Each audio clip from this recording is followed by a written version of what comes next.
Hey brother, Stuart Matola, men's relationship coach here. Hope you're having a great day. And in this video, I'm going to talk to you about why she needs to talk so much and why you struggle to listen. And I'm going to give you some tips and tools in this video that are going to help you so that you can be a better listener and you don't feel like you have to take on so many words from your wife or partner. So maybe you're like a lot of guys that I talk to, a lot of guys that I coach, where their wife or partner is bombarding them with words consistently. He comes home from work, he doesn't even have 5 minutes to hang out, to put his coat up, to do anything, and she just wants to load it on him. Or I saw in a recent client of mine, right before bed, he's ready to pass out, he's exhausted, and she wants to talk.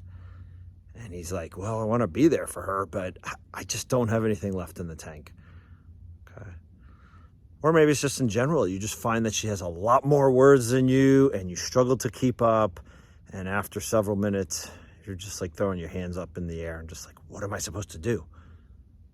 Or you go into giving advice, fixing, which is what we guys typically do. And I talk a lot about the challenges with fixing with a female partner in relationship. So if any of those scenarios or something similar applies to you, I'm going to check this out.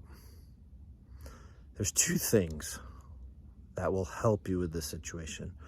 One is to understand it ain't just you, okay? There have been studies done on the male brain versus the female brain, how the female brain is better with verbal processing, use of words and language, and the male brain tends to be better with sensory motor skills, direct action, linear connection of logic. Okay, we know that. And it has to do with oxytocin and the female, progesterone, estrogen, which are very much those chemicals of relate to it. Whereas the male has testosterone, smaller dosages of those other chemicals that women have, and vice versa. But testosterone being the primary, which puts him in the position to, find the fix, create the solution, come home with the prize. Okay, so I want you to consider that first up front. This ain't personal, brother, but it feels personal when you don't know what to do about it. And that's the second thing. What do you do about it? She wants you to listen. She experiences intimacy mostly through talking and verbal processing. And maybe you, like a lot of guys, experience it through touch. There's a lot of stuff out there right now about the 5 love languages. I don't want to go too deep into that in this video, but it might be something that you Google. And it's helpful for you to know your partner's love languages and yours. But often for guys, it's touch. Touch, holding, hugging, kissing, and yes, sex. And in the classic men are from Mars, women are from Venus, she needs to feel emotionally connected, and that happens through her words, in order for her to feel physically open. And for a lot of us guys, we need that physical intimacy in order to open up. So it can leave you feeling like, Jesus, like the title of that book, we're from 2 totally separate planets. How the hell are we supposed to make this work? Now, there's another thing going on. It's called the hegemony of talk intimacy. It's a phrase that Esther Perel put out there in her book, Mating from Captivity. It's basically the idea that all intimacy needs to happen through talk. And that's happened over the last 30, 40 years as women have gained more power in the world, which is an awesome thing, but not to the point where it shuts down the understanding that intimacy can happen in other ways than just talking, okay? Touching, caressing the arm, sitting next to each other on the couch, holding each other.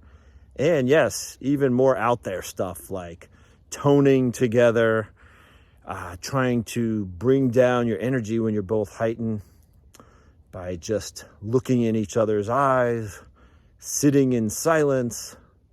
Okay, for a lot of people out there, that's going to seem a little weird, but for some of you, you'll be like, yeah, I love that stuff. So there's many paths to intimacy. So how do you deal with the reality that she wants to talk a lot more, and you just might be feeling like you're dumped on, she's venting, you can't keep up with the words, okay? So I'm just going to give you this quick tool, one of many that I have to offer. It's just simply active listening, okay? Take that mission-mindedness, brother. Take it. and channel it into, I'm going to make sure I damn well understand everything she's got to say. So what that looks like is after 3 or 4 minutes, when you start to feel yourself overwhelmed and you're wanting to fix things, you say, sweetie, can I stop for a second? Can I make sure I got everything you're saying? And then you just reflect back. It doesn't have to be verbatim, just headlines. I hear you saying you had a tough day at work. I hear you saying the kids have been difficult lately. Whatever else that is. Did I get it? And she goes, yeah, I did. Or maybe she says, you can't interrupt me. I need to finish talking. You say, well, sweetie, I can be more present for you. If I just make sure that, I got what you said. Okay. So active listening. Maybe another 3 minutes pass, you pause again and say, hey, let me make sure I got that. Well, the cool thing about this is when she feels like you fully got her and she sees an active participation in you listening and reflecting, she's going to have a lot less words and she's going to feel heard and seen. And you don't have to fix her, brother. You just have to stand by her side with her in empathy and making sure that she knows that you heard her. So that's where you can bring that mission-mindedness, and along with those other things I mentioned about other forms of intimacy that are not just talk intimacy. So if this was helpful and you want to learn more tips and tools on how to deal with your partner's excessive verbosity and talking, check out links to my work below. I hope this was helpful. Thanks so much for watching, and have a kick-ass day, brother.